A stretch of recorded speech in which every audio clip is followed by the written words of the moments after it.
Hello class, this is Mr. Broussard, and I'm sending you this video for the 11th week of our Composition 1 course for the fall of 2020. Hope you're all doing well, that each and every one of you got through the storm. I understand it was, hellish experience for a lot of people. It was far worse than, I think we all underestimated how powerful this one would be. And so to that, first thing you hopefully noticed already is that all of the work that had been assigned for this prior Monday and Tuesday has been moved to next, let's say, Sunday night. Simply put, you may have not had power or have had internet for all that time.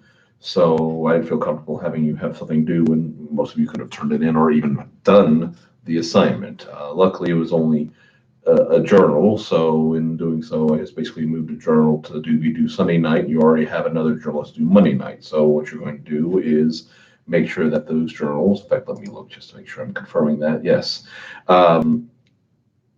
Sunday night, you have journal entry 9, which is on sleep. And then on Monday night, journal entry 10, which is on politics. So make sure you get both of those done.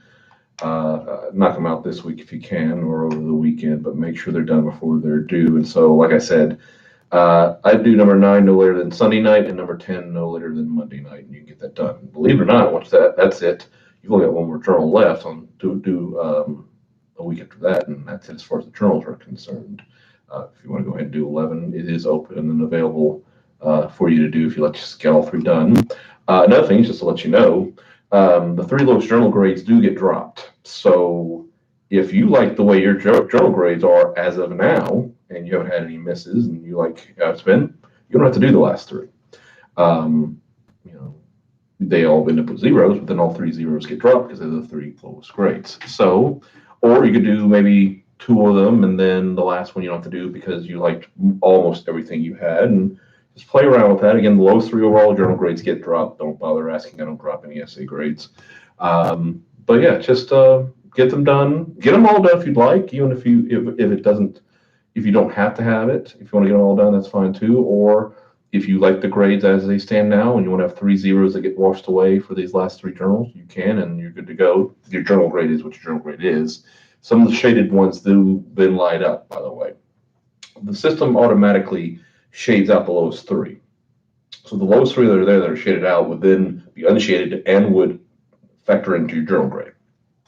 So if you don't like those 3, then do these 3. If you like some of the shaded ones, then do as many as you need to replace the ones you don't like, is basically what I would say to do. So get that done if you need to get that done.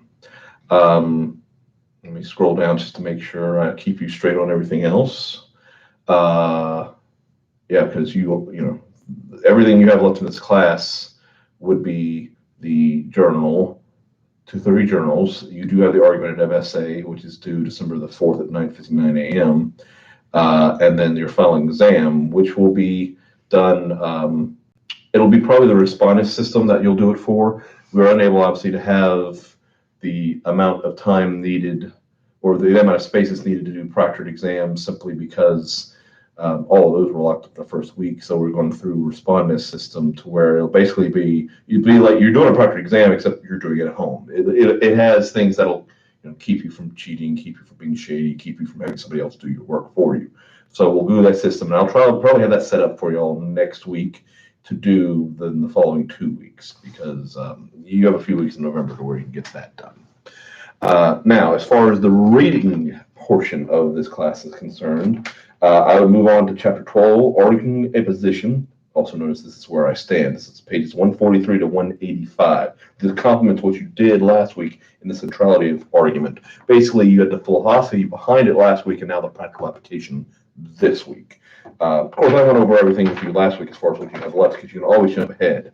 You got an entire part of the textbook that deals in research for pages 475 to 562. You can get that done. You have a proctored exam that can be done somewhere between November the 16th and December the 4th or so.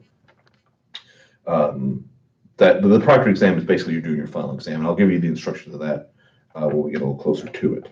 And then the chapter 29 dealing with APA style. So you can go ahead and get to some of these if you'd like, even You don't have to completely follow everything. I kind of like it actually if you do them all at once. Not that it's a lot of reading. That's why I break it up in many weeks, but just so that you know how each kind of works in concert with the other. And I went over a bunch of that last week. I just want you to be aware of this thing because it's all going to work together as one essay. So that is what you'll be doing as far as this week is concerned. That's it really as far as what you need as far as this week. Again, 2 journals are due early next week. One's due Sunday night, one's due Monday night, and get your reading done so you can be prepared because believe it or not, this class isn't ready you think. It's November already. And so basically a little more than a month and the course is it. So hope you're all doing well and I'll send you another video next week.